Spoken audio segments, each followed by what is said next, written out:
Hey everybody! The 21st episode of Skibidi Multiverse was released today, and it turned out to be quite interesting. Now I'm going to analyze it fully, find all the Easter eggs and secrets that are possible to find, and build some theories. What is on Skibidi Base 2, and what is the big clock tower for? And why did the agents dismantle it? Get your tea and snacks ready. This is going to be interesting. Let's go! Last episode ended with the Alliance being able to wrestle the clock tower away from the Skibidi toilets and prevent it from being blown up. And the 21st episode is the direct continuation of it, and we see everything through the eyes of one of the cameramen who is in that tower. I want to draw your attention to the fact that on the helicopter clock is being written, while in the 14th episode on the same helicopter was written Marines, which may indicate that there are several such helicopters at the clockman's side, and these inscriptions are likely to serve as a code name for each technique. So the cameramen are in the tower and apparently dismantling it, and the fact that absolutely every single one of them doesn't know what they're doing or why they're here is hilarious. The POV asks this guy what to do, to which he just flails his arms. The other cameraman even manages to drop a huge gear, and if this keeps up, they better let Skibidi blow up that clock. I think they'd be a lot safer. One of the agents is running somewhere, pushing another cameraman and nearly knocking him over. And when the POV turns around, you can see where he was in such a hurry. He just saw a notification that there's a new video on the ISO Chad channel, and he needs to watch it on his tablet right away. And also subscribe to the channel because we're just a little bit away from 100,000 subscribers. Finally, the main clockman is getting tired of watching this circus show, and as he approaches other cameramen, he shows these fools what was needed here. After which another agent gives a smack to his comrade. The POV walks over to this clock in order to get it, and let's take a good look at it. Yes, if you were thinking about Titan Clockman, you can get a prize for paying attention. Not only does it look like the same clock that Titan had, it also has completely matching hour hands, based on this mark. But beyond that, it's the practical same device that these guys used in episode 10 to try to restore Titan, but this clock spider looks more complex, suggesting that it must have a lot more power. And now it makes sense why Big Ben is so important to the clockmen. The clock is probably the main part of the tower that makes Big Ben a PowerPoint for the agents. Then it's not clear why the Skibidi were trying to blow up this tower. When they went inside to put dynamite in there, they couldn't help but notice this prominent piece that looks like it's the key piece. And instead of making a show of it, the Skibidi could have just taken it away, and then the Alliance would have had to get out of the situation, while the toilets would have gotten their hands on an extremely powerful weapon. But we should all realize that the Skibidi are not known for their intelligence, given that they sometimes forget how to fire their weapons, so we'll forgive them this oversight. So, what do the Alliance agents need this thing for? Obviously, they want to pull the same trick from the 10th episode and use time rewind to restore Titan Clockman, because that time they failed to do it because of the huge magnetic buoy. And by the way, the shape of these devices and the shape of the clock in the Titan's head led me to believe that the presence of such a clock allows to rewind time for those who possess it. But in addition to the Titan, we know of at least two other characters in the series who have this ability. They are Nerd Clockman, who in the second episode was able to bring a flower back to life with his power, and Clockwoman, who fixed Big Clockman in the 7th episode. Oddly enough, however, we haven't seen a similar clock in any of them.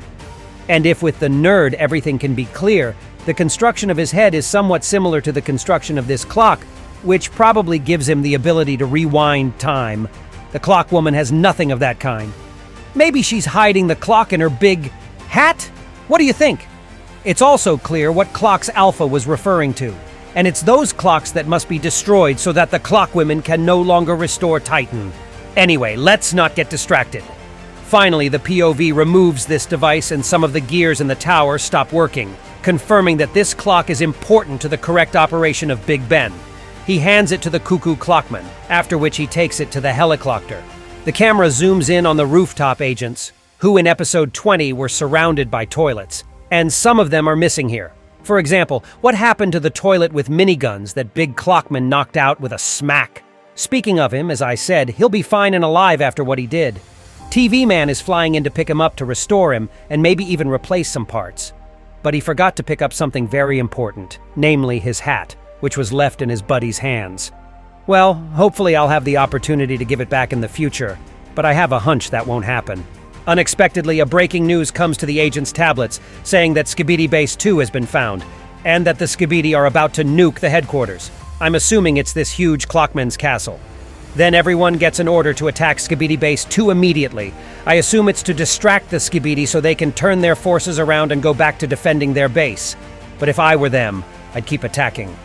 So after Titan reads this post, the Skibidi toilets burst into town. We may have already seen them in the leak, but let's analyze them again. Let's start with the hockey-masked toilet. He is a reference to Jason Voorhees from the movie Friday the 13th.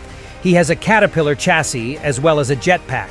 In addition, he has 2 huge guns on his sides, armored plates and metal claws in which he holds chainsaws. Next to him stands a Skibidi snake with barrels. At first I thought they were explosive, but as we see later, they serve a different function. On the other side of the hockey-masked Skibidi are 2 more toilets. One of them has a badly burned face that looks like the monster from Silent Hill, but I can't determine for sure where this Skibidi is from. Well, I have a toilet knight standing next to him wearing a closed helmet. Also in the air, you can see a Skibidi helicopter, similar to the Skibidi SCP. It has helicopter blades, probably a fan on the back, and also 4 wheels on the front. But instead of axes on the sides, a big cannon in the middle, and a rocket battery on the bottom, he has a lot of rocket launchers on the sides.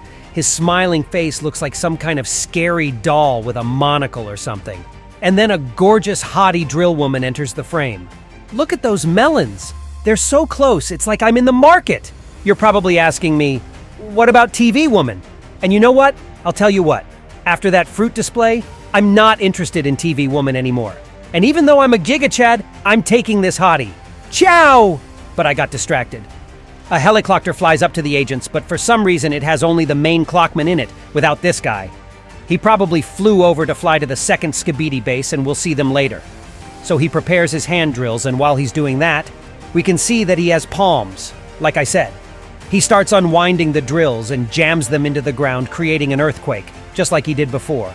But in his improved version, he creates an earthquake so powerful that even red-hot lava spurts out of the ground and destroys this Skibidi with a burnt face.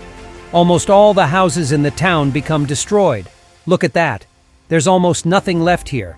And apparently the guys will have to find another town next time to have another fight, because all that's left of this place is a wasteland. And while everything is falling apart, the helicopter with the agents takes off. I wonder what happened to all those cameramen that were in Big Ben.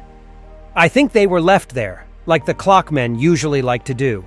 Finally, the fight begins, with Skibidi Jason attacking Titan with his chainsaws.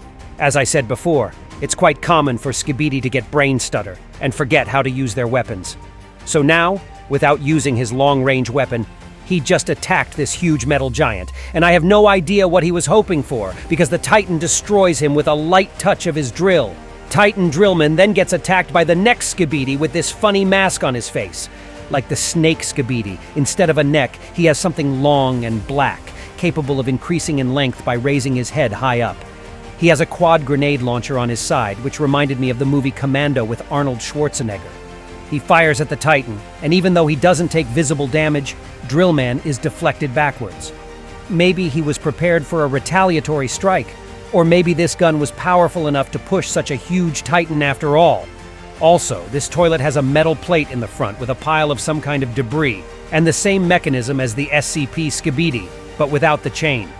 Finally, the Titan uses his toothy drill to bite off this funny Skibidi head, after which the snake toilet comes for some smacky slaps, and he gets it immediately.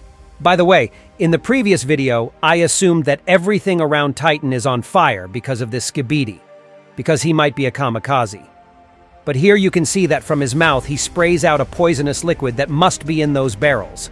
But with that spray, he can't do anything to the Titan. So Drillman decides to use his new emergency flushing technique by drilling Skibidi's head into the toilet with a drill. Then the metal Titan is approached by a Skibidi knight to try his hand. Just like the toilet in the hockey mask, he's a little dumb, and instead of firing his gun, he decides to fight in melee combat against a Titan who is 5 times his size. Titan Drillman even took out one of his drills and picked up a pickaxe. And now we get to see him fight with it. Eventually, the clever Skibidi jams his sword right into the big guy's chest, after which the knight began to get sucked into this shredder. And apparently, the genius Skibidi scientists didn't equip him with a mechanism to unhook his sword in an emergency, so the toilet was destroyed. When the camera pans up to the top, we see that huge puddles of glowing lava have appeared all over the city, and it looks like this is the last time we see this city. Several Skibidi helicopters fly up to Titan. One of them has some kind of plasticine mask. The second toilet looks a lot like Momo, and the third one must be the Slender Man from the game of the same name. They all have the same armament, which consists of 2 rocket launchers and 3 armor plates. They have nothing else. As the Titan drags away each of these somewhat useless helicopters that haven't even had a chance to fire their cannons, we are left with 2 more Skibidi in front of us. One of them we've already seen. And this one reminded me of the tragedian from the little-known game Pathologic 2, only the toilet has a flattened mask. In the end, when the helicopters were destroyed by the drills, there is a huge number of helicopters in the sky, and in the very center of the incredible size of the airship. And the balloon that he's flying on looks suspiciously like a nuclear missile, and something tells me that's exactly what it is. And besides that, when the camera goes away for a little bit, we can see Titan Cameraman's hand. I assumed in the analysis of the last episode that he could actually be somewhere else, but as it turns out in the end, he was here the whole time. And the only odd thing here is that he didn't help Titan Speakerman, since they were supposed to get here together by flying. But maybe they crossed their ways together at the base, where he charged his mega shield. So 2 huge warhead charges are getting launched straight at Drillman from an airship. But as we saw just a second earlier, Titan Cameraman was standing nearby, and once again he managed to save an ally from the monstrous blast. Drillman shows him with gestures that he's going to arrive at the Skibidi base, which is being placed underground, and Cameraman has to fly to the same direction using his jetpack. We are now getting transported to Titan Speakerman at this moment, who was obviously injured in the previous episode. And here we can observe the place where all the Titans are supposedly being serviced, and most likely receiving some upgrades as well. And there's just one Speakerman with the burner who's busy repairing this Titan, and 2 big robo-arms that are probably automatic. And as I understand, the cameramen are the guys who do everything that is even possible to imagine. But unfortunately, they also don't know how to do any of it properly. Well, it looks like we're not going to see him in episode 22 because he's apparently resting in a health spa. So the 2 Titans will have to attack the Skibidi base without him, and I assume that he'll be defending the headquarters from the attack of those Skibidi toilets that will get to it. And at the Skibidi base, we will probably see a lot of new mutants. And it is highly likely that this base could be their very place where the scientists talk to the Alpha. So be sure to subscribe to my channel not to miss my new cool videos.